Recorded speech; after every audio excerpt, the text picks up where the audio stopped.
السلام علیکم۔ آج ہم دیکھیں گے لیکچر 9 فرسٹ ایئر اسلامیات لازمی۔ ہم دیکھ رہے تھے فضائل اعمال، فضائل اخلاق کے حوالے سے مختلف معاملات، جس میں ہم نے وفائے عہد اور سچائی کے بارے میں پڑھا تھا۔ اس کے علاوہ ہم نے دیانتداری کے بارے میں جانا تھا محاسن اخلاق میں۔ آج کا ہمارا موضوع ہے عدل و انصاف۔ عدل کا لغوی معنی برابر، متوازن کرنا، جیسے تیر کو سیدھا کیا جاتا ہے نا، بالکل مارنے کے لیے آپ نے دیکھا ہوگا، وہ بالکل کمان کے درمیان میں ہوتا ہے، امبیلنس نہیں رکھ کے تیر مارا جا سکتا۔ کسی چیز کو اس طرح ڈیوائیڈ کرنا کہ کسی بھی فرد کو کم یا زیادہ نہ ملے، ذرا برابر بھی۔ اصطلاح میں یعنی شریعت کے معنی کہ انصاف کرنا ہے۔ اس کا اپوزٹ ظلم، زیادتی اور یہ عدوان کی ضد ہے۔ مولانا مودودی صاحب کہتے ہیں عدل کے بارے میں کہ عدل کا تصور دو مستقل حقیقتوں سے مرکب ہے۔ یہ دو چیزیں ہیں لازمی طور پر، دو ریالٹیز ہیں۔ ایک، لوگوں کے درمیان حقوق میں توازن و تناسب ہو۔ دوسرا، ہر ایک کو امن کا حق بے لاگ طریقے سے دیا جائے۔ یعنی یہ دو چیزیں عدل کے اندر لازمی آتی ہیں۔ اب اسلام نے بہت زور دیا عدل و انصاف پر۔ یہ ایک ایسی قدر ہے، صفت ہے کہ دنیا کا کوئی معاشرہ بھی نہ باقی رہ سکتا ہے، نہ صحت مند رہ سکتا ہے۔ ناانصافی جیسے کینسر ہوتا ہے نا کسی بھی معاشرے کے لیے، یہ ناانصافی کسی بھی معاشرے کے لیے بے اعتدالی کینسر کی طرح ایک طرح سے پھوڑے ہوتے ہیں۔ معاشرہ عموماً جہاں پہ یہ ناانصافی ہوتی ہے، دو طبقات میں بڑھ جاتا ہے، اور طبقاتی کشمکش کی وجہ سے ہی افراد کے درمیان رشک، حسد، بغض، کینہ، باہمی نفرت کے جذبات آتے ہیں، اور پھر پورا معاشرہ اس کی بھیڑ چڑھ کے تباہ ہو جاتا ہے۔ عدل و انصاف کی اسی اہمیت کے پیش نظر قرآن میں بار بار اس حقیقت کی طرف توجہ دلائی۔ اللہ تعالیٰ نے قرآن میں فرمایا ان اللہ یامر بالعدل والاحسان، اللہ عدل اور احسان کا، حسن سلوک کا حکم دیتا ہے۔ ایک جگہ ہے اعدلوا ہوا اقرب للتقوی، عدل کرو یہ تقوی کے قریب ہے۔ وَأُمِرْتُ لِأَعْدِلَ بَيْنَكُمْ، مجھے حکم دیا گیا ہے کہ میں تمہارے درمیان عدل کروں۔ پھر کہا وَإِذَا حَكَمْتُمْ بَيْنَ النَّاسِ أَن تَحْكُمُوا بِالْعَدْلِ، جب تم لوگوں کے درمیان فیصلہ کرو تو عدل کے ساتھ فیصلہ کرو۔ نبی کریم صلی اللہ علیہ وسلم نے فرمایا کہ قیامت کے دن جب اللہ کے سائے کے سوا اور کوئی سایہ نہ ہوگا، تو جن 7 اشخاص کو اللہ کے سایہ رحمت میں جگہ ملے گی، ان میں ایک امام عادل بھی ہوگا۔ یعنی 7 لوگ ہوں گے، ان میں ایک امام عادل ہوگا۔ اب یہ تو قرآن کے احکامات ہو گئے نا عدل کے حوالے سے۔ اب جب اگر آپ نے عدل کا کوشچن اٹھانا ہے تو آپ کو لازماً یہ 2 آیات تو کم از کم آپ نے چننی ہے، کم از کم۔ زیادہ چنیں اچھے نمبر لینے کے لیے بہت اچھا، لیکن اگر مناسب نمبر لینے ہیں تو 2 آیات، پھر پلس ان کا ترجمہ، یا پھر صرف ترجمہ، بالکل پاسنگ لینے کے لیے نمبر۔ اس کی بہت روشن مثال بنو مخزوم کی ایک عورت تھی، قریش کا قبیلہ، انڈر لائن کریں گے قبیلے کا نام قریش۔ اس نے چوری کی، آپ صلی اللہ علیہ وسلم کے پاس معاملہ آیا، آپ نے سزا کا فیصلہ سنا دیا۔ قریش کہتے ہیں کہ یہ تو بڑی توہین ہے قریش کی، اگر اس عورت کو سزا ملی۔ اس لیے انہوں نے آپ صلی اللہ علیہ وسلم کے چہیتے غلام زید بن حارث کے بیٹے اسامہ بن زید، انڈر لائن کیجئے، آپ کے پاس سفارش کے لیے بھیجا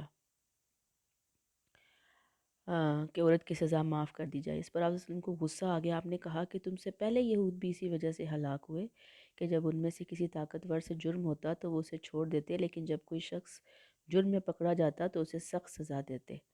قسم ہے اس ذات کی جس کے قبضہ قدرت میں میری جان ہے، اگر میری بیٹی فاطمہ بھی چوری کرتی تو میں اس کا ہاتھ بھی کٹوا دیتا۔ دیکھیں، یہ آپ صلی اللہ علیہ وسلم نے صرف کہا نہیں، اللہ نہ کرے کوئی ایسا معاملہ آپ کے سامنے آتا تو آپ نے کسی کی بھی پرواہ نہیں کرنی تھی، آپ نے حق کا ساتھ دینا تھا۔ ہر حال میں عدل ہے۔ دیکھیں کیوں انسان عدل نہیں کر پاتے، عموماً ذاتی مفادات آڑے آ جاتے ہیں، کسی کی محبت، کسی کے ساتھ تعلق، کسی کا خوف آڑے آ جاتا ہے، یعنی جانبداری۔ اللہ کا حکم ہے کہ ہر حال میں عدل سے کام لیا جائے، چاہے کتنا ہی ذاتی مفاد متاثر ہو، عزیز رشتہ دار ناراض ہو جائے، ان سے دشمنیاں پڑ جائے، اعتدال کے ساتھ، حکمت کے ساتھ عدل کرنا ضروری ہے۔ محض دشمنی کی وجہ سے کسی سے عدل نہ کرنا یہ بھی منع کیا گیا ہے، ہر حال میں عدل کرنا ہے۔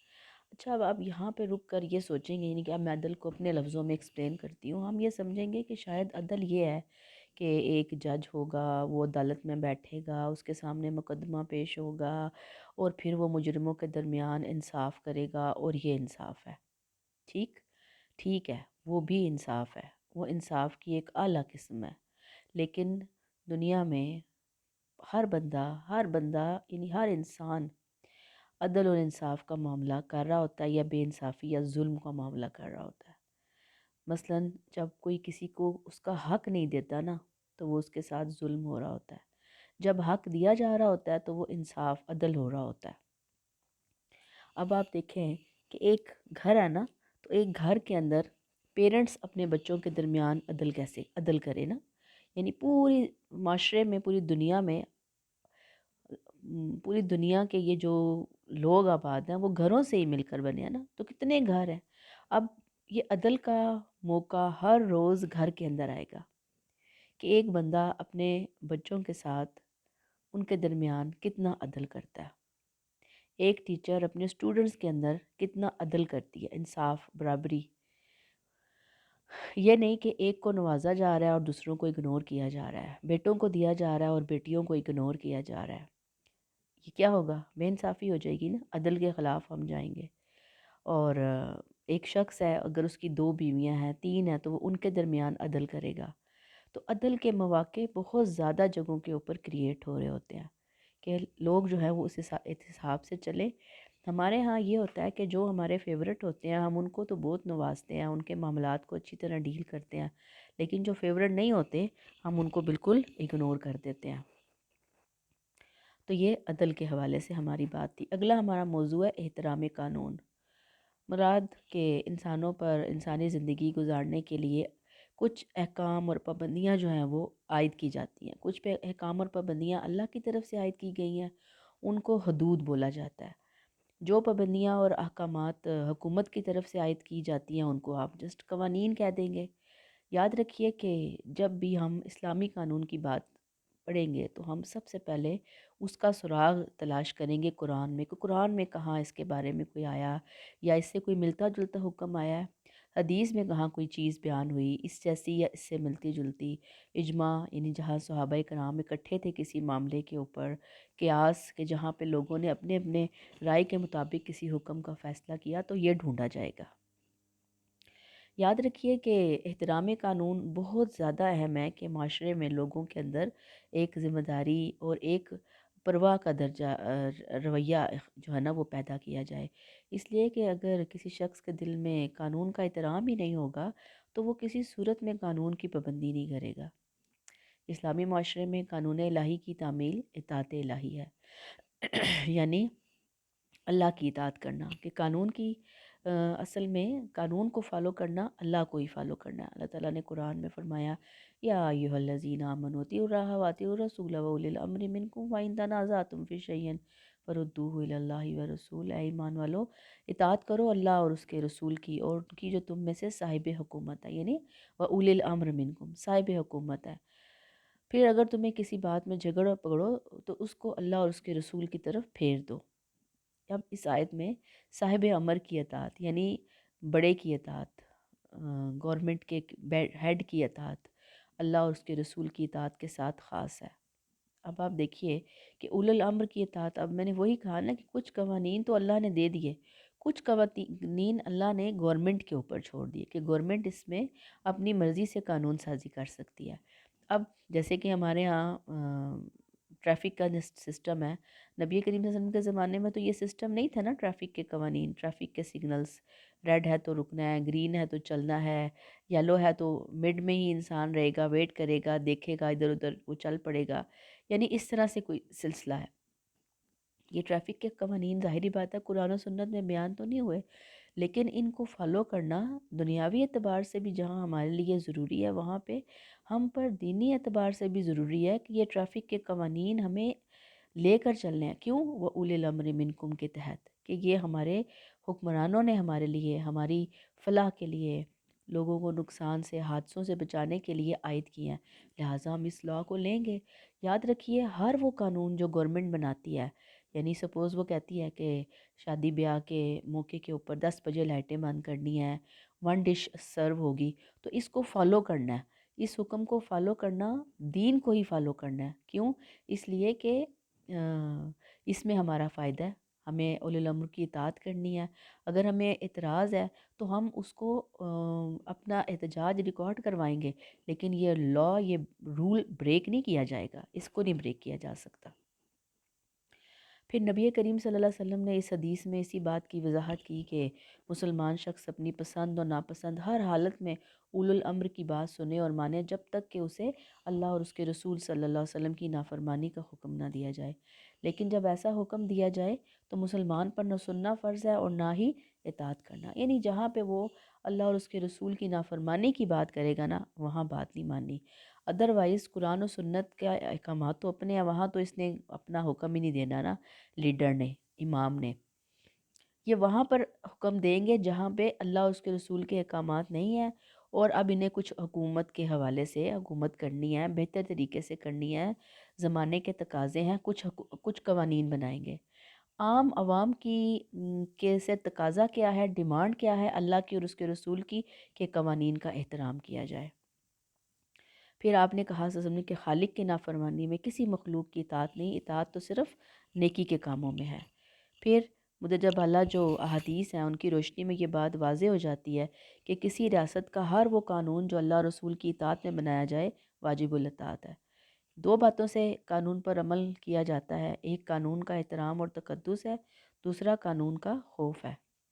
ہر اسلامی ریاست کا یہ فرض ہے کہ وہ لوگوں میں قانون کے احترام کا جذبہ پیدا کرے، اور جو لوگ کسی بھی اعتبار سے قانون شکنی کرتے ہیں ان کے لیے پھر سزائیں مقرر ہوتی ہیں، تاکہ وہ قوانین نہ توڑے، جرائم کا ارتکاب نہ کرے۔ مثلا اگر کوئی ٹریفک رول توڑتا ہے، اشارہ توڑ کر وہ جاتا ہے، ظاہری بات ہے کہ ٹریفک پولیس اس کا پیچھا کرے گی اور اس کو فائن ہوگا، تو یہ فائن دیا جائے گا۔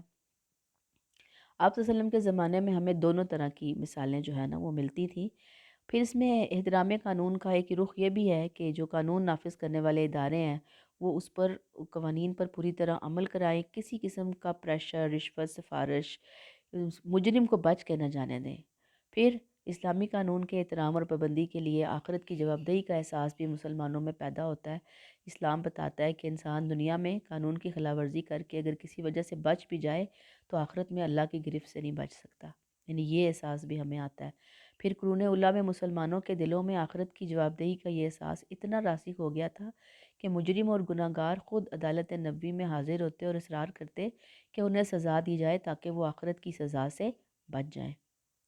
یعنی اتنا زیادہ انہیں تھا کہ اگر دنیا میں ہمیں سزا نہیں ملی تو آخرت میں تو ملے گی نا، اور لہٰذا وہ خود آتے، اصرار کرتے اور کہتے کہ ہمیں سزا دی جائے تاکہ ہم آخرت کی سزا سے بچ جائیں۔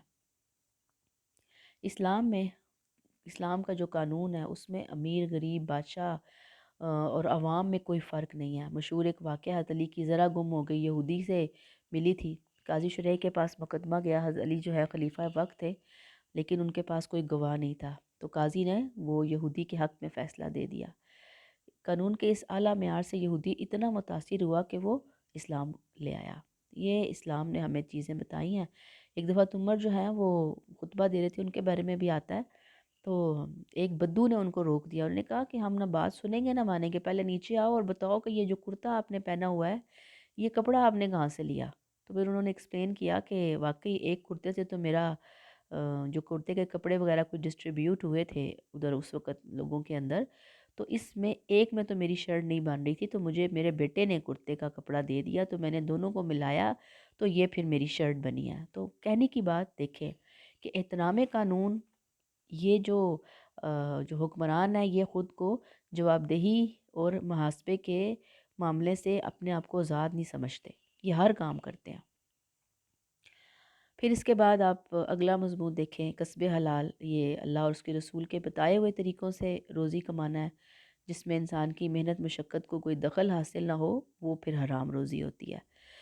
یعنی نہ محنت ہے نہ مشقت ہے، اور وہ ناجائز ذرائع سے حاصل کی ہو رہی ہے۔ یہ بعض چیزیں ایسی ہوتی ہیں جو گفٹ کے طور پر ملتی ہیں، وراثت میں ملتی ہیں، وہ بات نہیں ہو رہی یہاں پر کہ انسان نے کسی کا مال ناجائز طریقے سے ہڑپ کر لیا۔ اسلام اپنے جو فالورز ہیں ان کو کہتا ہے کہ نہ وہ محتاج یہ بنے، فقیر بنے، نہ تانا سان، بلکہ وہ کہتے ہیں حرکت حرکت کرو، عمل کرو۔ کسب حلال کی بہت اہمیت ہے قرآن و سنت میں۔ ہمیں یہ بتایا جاتا ہے کہ حلال ذرائع سے رزق حاصل کرنا ہے، حرام ذرائع کا کلی انسداد یعنی مکمل طور پر اسے بند کر دیا گیا ہے۔ قرآن میں ہے یا ایھا الناس کلوا مما فی الارض حلالا طیبا، اے لوگو کھاؤ اس میں سے جو زمین میں حلال اور پاک ہے، یعنی پہلا حکم حلال اور پاک کھاؤ۔ پھر آپ نے فرمایا اگر کوئی شخص لکڑی کا گٹھا اپنی پیٹھ پہ لا دے، اپنی آبرو بچائے، تو یہ اس سے بہتر ہے کہ دوسروں کے آگے دست سوال دراز کرے۔ پھر ایک اور حدیث ہے جس میں مقداد بن مادی کرب نے روایت کیا کہ نبی کریم سے فرمایا کہ کبھی کسی نے اس سے بہتر کھانا نہیں کھایا جو کہ اس نے اپنے ہاتھوں سے کما کر کھایا ہو، اور اللہ کے نبی حضرت داؤد علیہ السلام اپنے ہاتھوں سے کما کر کھایا کرتے تھے، نہیں پسند کیا نا، انکریج کیا، اپنے ہاتھ سے کما کر لاؤ، مانگو نہیں، اور رزق حلال کا اہتمام کرو۔ آپ دیکھیں کہ جو مزدور ٹائپ کے لوگ ہوتے ہیں نا ہماری سوسائٹی میں، ان کو عموماً احترام کی نظر سے نہیں دیکھا جاتا، حالانکہ آپ یہاں پہ رک کر نوٹ کیجئے کہ نبی کریم نے فرمایا القاسب حبیب اللہ، اپنے ہاتھ سے محنت مزدوری کر کے کمانے والا، رزق حلال کھانے والا اللہ کا دوست ہے۔ تو جو اللہ کا دوست ہو، اللہ کا محبوب ہو، اسے ہم ڈیگریڈ کریں، اسے ہم حقیر جانیں۔ پھر اہل ایمان کو کہا گیا کہ یا ایھا الذین آمنوا کلوا من طیبات ما رزقناکم واشکروا للہ ان کنتم ایاہ تعبدون، کہ اے لوگو جو ایمان لائے ہو تم پاکیزہ چیزوں میں سے کھاؤ جو ہم نے تمہیں دی، اور تم اللہ کا شکر ادا کرو اگر تم اسی کی بندگی کرنے والے ہو۔ تو تمام لوگوں کو یہی کہا حلال اور پاک کھاؤ، مومنین کو الگ سے کہا حلال اور پاک کھاؤ، انبیاء کرام کو کہا کہ حلال اور پاک کھاؤ، ہر ایک کے لیے اللہ نے حلال اور پاک کھانے کو پسند فرمایا ہے۔ پھر حرام کھانا یعنی کسب حرام، حرام کما کر کھانا، اسے منع کیا گیا۔ ارشاد باری تعالیٰ ہے یا ایھا الذین آمنوا لا تاکلوا اموالکم بینکم بالباطل، اے ایمان والو آپس میں ایک دوسرے کا مال باطل طریقے سے مت کھاؤ، یعنی رزق حلال جسم کی صالح پرورش اور روح کی بالیدگی کہتے ہیں اس کی نشو و نما کے لیے، اسے پالشنگ کے لیے انتہائی ضروری ہے۔ ایک حدیث میں آپ صلی اللہ علیہ وسلم نے رزق حلال کا ذکر بہت خوبصورت انداز میں فرمایا کہ ایک شخص ہے دور سے سفر کر کے، لمبا سفر کر کے آتا ہے، انتہائی پریشان حال، غبار آلود یعنی بال جسم ڈسٹ سے اڑا ہوا ہے، اور اپنے دونوں ہاتھ آسمان کی طرف اٹھا کر دعائیں کرتا ہے، اے میرے پروردگار، اے اللہ، یا اللہ۔ ایون ایک حدیث میں آتا ہے کہ اس نے خانہ کعبہ کا پردہ تھاما ہوا ہے، اور خانہ کعبہ گیا ہوا ہے، یعنی کتنی مقدس جگہ گیا ہوا ہے، اور اتنا سفر کر کے گیا ہے، اتنی مشقت اٹھا کے گیا ہے، خانہ کعبہ کا پردہ پکڑ کے وہ اللہ سے دعائیں مانگ رہا ہے، اور پھر اللہ کہتے ہیں اس کا، آپ صلی اللہ علیہ وسلم کے ذریعے فرمایا اس کا کھانا حرام، اسے حرام کی غذا دی گئی تو اس کی دعا کیوں کر قبول ہوگی؟ یعنی جس کا کھانا پینا ہر چیز حرام کے، اس کی اٹھان ہی حرام کے ذریعے ہوئی ہے، اس کی دعا قبول نہیں ہوتی۔ تو گویا رزق حرام دعاؤں کی قبولیت میں بہت بڑی رکاوٹ ہے۔ ایک اور حدیث سے پتہ چلتا ہے کہ ایک صحابی نے آپ کی خدمت میں کہا کہ میرے لیے دعا فرمائیں، میری ہر دعا قبول ہو جایا کرے، تو آپ نے فرمایا حلال روزی کھاتے رہو گے تو تمہاری دعائیں قبول ہو جائیں گی۔ پھر آپ نے رزق حلال کے، حرام کمائی کے تمام طریقوں سے منع کیا، مثلا سود، رشوت، چوری، کم تولنا، ذخیرہ اندوزی، جھوٹ، فراڈ، ڈاکہ زنی، جعلی نمبر 2 کام جیسے کیا جاتا ہے، امانت میں خیانت کر کے، جیسے سپوز اب ہم لوگ کالج آتے ہیں نا تو ہم پے لے رہے ہیں نا، اب ہم پے لے رہے ہیں کہ آپ لوگوں کو سلیبس کور کروائیں گے، آپ لوگوں کو تیار کرانے کی کوشش کریں گے، آپ کا سلیبس وغیرہ، یہ ہر چیز ہماری ذمہ داری ہے۔ اب اگر کوئی ٹیچرز یہ ذمہ داری پوری نہ کرے تو وہ بھی اپنا جو رزق لے رہی ہیں وہ حرام کیا جا رہا ہے۔ اسلام بہت زیادہ منع کرتا ہے کہ حرام کمائی سے بچو، آخرت میں بڑی سخت جواب دہی ہے، اللہ کا خوف ہونا چاہیے، اور اللہ تعالیٰ آپ صلی اللہ علیہ وسلم کے ذریعے ہمیں بتاتے ہیں اپنی زندگیوں میں سادگی لے کر آئیں، کفایت شاری، میانہ روی لے کر آئیں۔ آپ صلی اللہ علیہ وسلم نے اسی لیے صحابہ کرام کو ایثار کی نہ صرف تعلیم دی بلکہ آپ کی اپنی عملی زندگی ایثار اور قربانی کا بہت زیادہ نمونہ تھی، کہ تاکہ اگر لوگوں کے معاملات کچھ گڑبڑ ہیں رزق کے حوالے سے، تنگی ترشی ہے، تو باقی لوگ ان کی ہیلپ کریں۔ پھر ہم دیکھتے ہیں ایثار، ایثار ترجیح دینا ہے، اسلام کی جو ٹرم ہے، اس سے مراد دوسروں کے فائدے کو ذاتی مفاد پہ ترجیح، یعنی کسی کا فائدہ اور بھلا ہو رہا ہے، چاہے میرا بھلا نہیں ہو رہا تو میں کہوں کہ چلیں، اگر میرا نقصان ہونے سے کسی کا بھلا ہو رہا ہے، یا میرا کوئی نقصان بھی نہیں ہو رہا کسی کا بھلا ہو رہا ہے، تو بھلا ہو جائے، اردو میں یہی لفظ قربانی کے مفہوم میں آتا ہے، یعنی اِسار اور قربانی ہم نام ہے، سملر میننگ رکھتے ہیں، اور یہ انتہا درجے کی سخاوت ہے۔ بہت تعلیم دی گئی ہے اسلام میں، قرآن میں ہے وَيُؤْثِرُونَ عَلَىٰ أَنفُسِهِمْ وَلَوْ كَانَ بِهِمْ خَصَاصَةٌ، اور اپنی ذات پر دوسروں کو ترجیح دیتے ہیں خواہ وہ اپنی جگہ خود محتاج کیوں نہ ہو۔ پھر آپ نے فرمایا تم میں سے کوئی اس وقت تک کامل مومن نہیں ہو سکتا جب تک کہ اپنے بھائی کے لیے وہی کچھ نہ چاہے جو وہ اپنے لیے چاہتا ہے، یعنی جو دوسروں کے اپنے لیے پسند کرو، سب سے پہلے وہی چیز دوسروں کے لیے پسند کرو۔ آپ صلی اللہ علیہ وسلم نے فرمایا کوئی مومن نہیں ہو سکتا، دعویٰ نہ کرے مومن ہونے کا جب تک کہ یہ روٹین تمہاری زندگی کے اندر نہ آئے۔ اب یہاں پہ رک کر صرف اس ایک حدیث کو لے لیں، ہر معاملہ کرتے ہوئے، ہر ڈیل کرتے ہوئے ہم یہ سوچیں کہ اگر کل کوئی یہ میرے ساتھ کرتا تو میں کیا سوچتی، یہاں پہ وہی معاملہ مجھے دوسروں کے ساتھ کرنا ہے۔ آگے ہم اثار کی روشن مثالیں دیکھتے ہیں۔ ہجرت مدینہ کے فوراً بعد آپ صلی اللہ علیہ وسلم نے مہاجرین و انصار میں بس مواقعات مدینہ کے حوالے سے رشتہ قائم کیا۔ ہر انصاری اپنے بھائی کو ساتھ لے گیا، گھر کا سامان پیش کر کے کہا یہ آدھا آپ کا آدھا میرا، خود بھوکے رہے، اپنے دینی بھائیوں کو کھانا کھلایا، خود معمولی لباس پہنا، اپنے مہاجر بھائیوں کو عمدہ لباس پیش کیا۔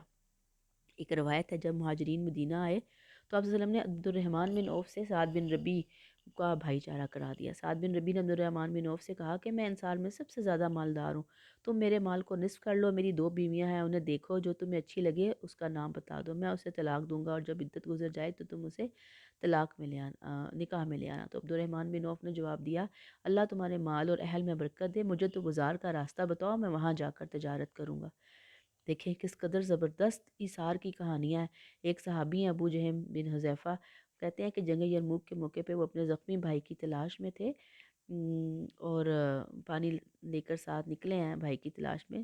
بھائی مل گیا، اس میں زندگی کی کچھ رمق تھی، پانی پلانے لگے تو دوسرے زخمی کے کرانے کی آواز آئی تو زخمی نے اپنے بھائی کو کہا کہ پہلے اشارے سے اس کرانے والے کو پانی پلاؤ۔ صحابی وہاں پہنچے، پانی پلانے والے تھے کہ تیسرے زخمی کے کرانے کی آواز آئی تو انہوں نے کہا کہ پہلے اسے پانی پلاؤ۔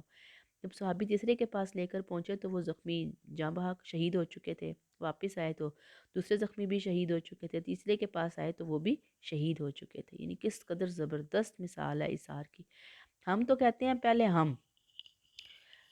ہم کھانا کھلتا ہے نا شادی بیاہ پہ، آپ دیکھیں پاگلوں کی طرح ہم اکٹھے ہوتے ہیں وہاں سے، جانور بھی شاید نہ کرتے ہوں گے، کھانا کھانے کے لیے دوڑتے ہوں گے، ایسے ہم دوڑ رہے ہوتے ہیں شاید جانوروں کی طرح، کوئی کیو کا سسٹم نہیں ہے۔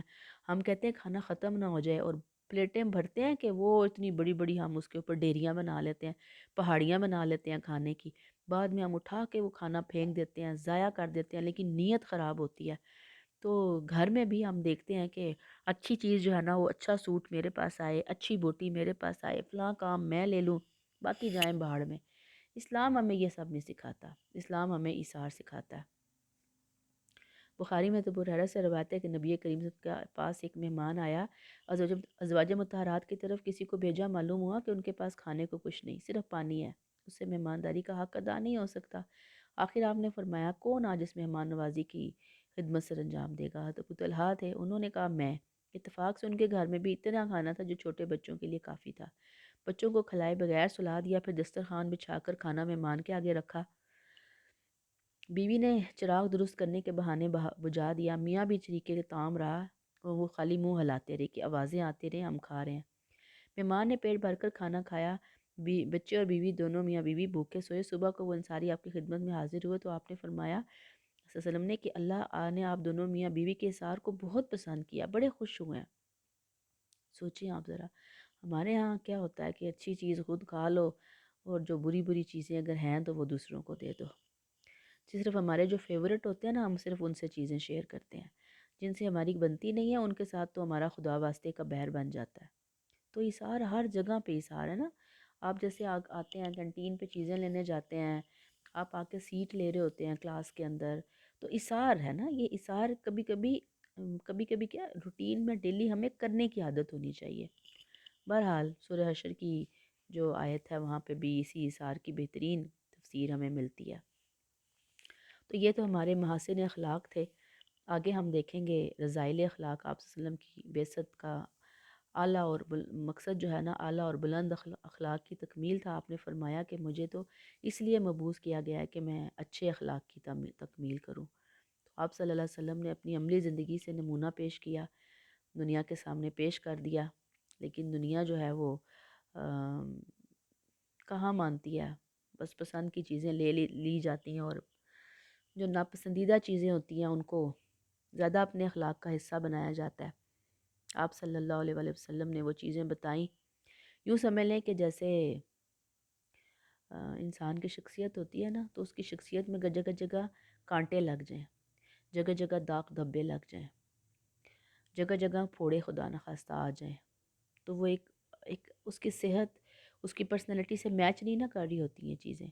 تو یہ جو رذائل اخلاق ہے نا، ان کی بھی مثال بالکل سیم ایسے ہی ہے کہ یہ انسان کی پرسنالٹی سے، اس کی روحانی زندگی سے میچ نہیں کرتی۔ یہ پھوڑے ہیں، یہ کانٹے ہیں جن کو دور کرنا، جن کا ہیل اپ ہونا بہت زیادہ ضروری ہے۔ اگر یہ چیزیں انسان کی زندگی میں رہتی ہیں تو انسان ذلت اور رسوائی کے گڑھے میں گر جاتا ہے، اور اگر معاشرے کے اندر یہ چیزیں عام ہو جائے تو پورا معاشرہ تباہ و برباد ہو جاتا ہے۔ اب یہ رذائل اخلاق کون کون سے ہیں، یعنی ناپسندیدہ اخلاق جن کو ریجیکٹ کر دیا گیا، ان میں نمبر 1 سب سے امپورٹنٹ جھوٹ ہے۔ جھوٹ یا کذب، کذب اور جھوٹ ایک ہی، عربی اور ازبی میں کذب کہتے ہیں، اردو میں جھوٹ۔ امر واقع کے خلاف کوئی بات کہی جائے، امر واقع یعنی وہ بات ہوئی نہیں ہے، کوئی ایسا عمل کیا جائے جس کا حقیقت سے کوئی تعلق نہیں ہے، یعنی حقیقت نہیں ہے۔ جھوٹ ام الکبائر ہے، ام الامراض ہے، تمام برائیوں کی جڑ ہے، گناہ کبیرہ ہے۔ آپ نے جھوٹ کی شدید مذمت کی، بار بار تلقین کی، بچو جھوٹوں سے۔ جھوٹوں پہ اللہ نے لعنت کی، اللہ کی رحمت سے یعنی دوری، اور بدترین ہے۔ اور قرآن میں شیطان پر اس کا اطلاق کیا گیا۔ جھوٹے کے لیے قرآن بار بار لعنت کا لفظ استعمال کرتا ہے، جس سے یہ مفہوم ملتا ہے کہ جھوٹے کا درجہ شیطان کے قریب ہے۔ پھر ہم دیکھتے ہیں قرآن میں جھوٹ کی مذمت کے حوالے سے اللہ کیا کہتے ہیں۔ اب اس میں سے یہ 2 تو ضرور لیں گی، ان اللہ لا یہدی من ہوا کاذب کفار، جھوٹے اور منکر کو اللہ ہدایت نہیں دیتا۔ فنجعل لعنت اللہ علی الکاذبین، پھر ہاں جھوٹوں پر اللہ کی لعنت ڈالیں گے۔ وجتنبوا قول الزور، جھوٹی بات سے دور رہا کرو۔ ولہم عذاب علیم بما کانوا یکذبون، ان کے لیے دردناک عذاب ہے کیونکہ وہ جھوٹ بولتے ہیں۔ پھر حدیثیں، سچ نجات دیتا ہے، جھوٹ ہلاک کرتا ہے۔ پھر جھوٹ سے دور رہو کیونکہ جھوٹ بدکاری کی طرف لے کے جاتا ہے، بدکاری آگ کی طرف، اور آدمی جھوٹ بولتا رہتا ہے، جھوٹ کی طرف جھکتا چلا جاتا ہے، یہاں تک کہ اللہ کے ہاں جھوٹا لکھ لیا جاتا ہے۔ اور دنیا میں جو آدمی 2 زبانیں رکھتا ہے، کسی سے کچھ کسی سے کچھ کہتا ہے، قیامت کے دن اس کے منہ میں آگ کی 2 زبانیں ہوں گی۔ پھر ایک شخص نے آپ سے پوچھا کہ کیا مسلمان بزدل ہو سکتا ہے؟ فرمایا ہاں۔ پھر پوچھا کیا مسلمان بخیل ہو سکتا ہے؟ جواب دیا جی۔ پھر پوچھا کہ کیا مسلمان جھوٹا ہو سکتا ہے؟ آپ نے فرمایا نہیں، ہرگز نہیں، جھوٹ نہیں ہو سکتا اس کی زندگی میں۔ اور صحابہ کہتے ہیں میں تو پتہ بھی نہیں ہوتا تھا کہ جھوٹ ہوتا کیا ہے، لیکن آج آپ دیکھیں کہ مسلمان اور جھوٹ رچ بس گئے ہیں نا، ہر چیز میں جھوٹ، نیچے سے لے کر اوپر تک جھوٹ ہی جھوٹ، جھوٹ ہی جھوٹ۔ اب جھوٹ کی قسمیں، کسی بات کو جانتے ہوئے انجان بن جانا، اس کے لیے آپ صلی اللہ علیہ وسلم نے فرمایا اسے آگ کی لگام دی جائے گی۔ وعدہ کر کے اسی لیے کہ پورا ہی نہیں کرنا، کم تولنا، نمود و نمائش، جھوٹ، جھوٹی قسمیں کھانا، امانت میں خیانت، جھوٹ، عملی جھوٹ یعنی جو کہا جائے اس پر عمل نہ کیا جائے، ہنسی مذاق میں جھوٹ بولنا۔ رسول صلی اللہ علیہ وسلم کا ارشاد ہے کہ جو لوگوں کو ہنسانے کے لیے جھوٹ بولتا ہے اس پر افسوس، اس پر افسوس۔ پھر منافقت بھی جھوٹ ہے، یعنی آدمی کے دل میں کوئی بات ہو اور وہ ظاہر دوسری بات کرے، دل میں اور، زبان سے اور، عمل سے اور۔ قول و فعل میں تضاد جھوٹ ہے، دکاندار گاہکوں کے ساتھ جھوٹ بول کر مال بیچتا ہے، خریدار جھوٹ بولتے ہیں، سرکاری اہلکار جھوٹ بولتے ہیں۔ پھر جب تک جھوٹ سے ہم نہیں بچیں گے، معاشرے میں امن اور سلامتی نہیں آئے گی۔ پھر جھوٹ کے نقصانات، باعث ہلاکت ہے، جھوٹے کا اعتبار نہیں رہتا، اللہ کی لعنت ہوتی ہے، انسان میں بزدلی پیدا ہوتی ہے، منافقت کی طرف لے کے جاتا ہے جھوٹ، اس کی گواہی قابل قبول نہیں، جگ ہنسائی، لوگ ہنستے ہیں۔ میں نے آپ کو کہا تھا شروع میں، ہر برائی کی جڑ جھوٹ ہے، تو قرآن میں اسی کی مذمت آئی ہے، بہت سارے نقصانات ہیں۔ اب دیکھیں کہ ہم میں سے بعض لوگ شاید ویسے تو جھوٹ نہ بولتے ہوں، لیکن بہت ساری چیزوں میں بہت زیادہ مبالغہ آمیزی ہوتی ہے، تو یہ جو مبالغہ آمیزی ہے نا، یہ بھی جھوٹ ہے۔ مبالغہ آپ بولیں گے یہ کیا ہے؟ اب میں کہوں جی میرے سر میں درد ہے نا، تو ایک ہلکا پھلکا مناسب درد ہو رہا ہوگا، تو میں کہوں میرے سر میں بہت درد ہے، اف میں تو اتنی بیمار ہوں، یہ جو اتنی پہ سٹریس ہے نا، یہ مبالغہ آمیزی کی نا، رائی کا پہاڑ بنا دیا، بات کچھ نہیں تھی اس کو بہت بڑھا دیا، تو تو یہ بھی جھوٹ ہی ہے۔ مسلمان ویسے جھوٹوں سے بچتے ہیں، لیکن خواتین میں اسے کہتے ہیں ایگزیجریٹ کرنا، ایگزیجریٹ کرنے کی بہت زیادہ عادت یا بیماری ہوتی ہے۔ تو اللہ تعالیٰ ہمیں محفوظ رکھے اور توفیق دے کہ ہم سچ کی راہ اختیار کریں اور جھوٹ سے بچیں، کیونکہ جھوٹ ایک سمجھے ناسور کی طرح ہے، خالق کی طرح ہے، جو ہمیں دنیا میں تو نظر نہیں آتا، لیکن ہمیں قیامت کے دن ساری چیزیں خدا نخواستہ دکھائی اور بتائی جائیں گی۔ آج تو ہم بات بات پہ جھوٹ بولنے کے عادی ہیں، اور ایسے ہی بلا وجہ جھوٹ بول رہے ہوتے ہیں۔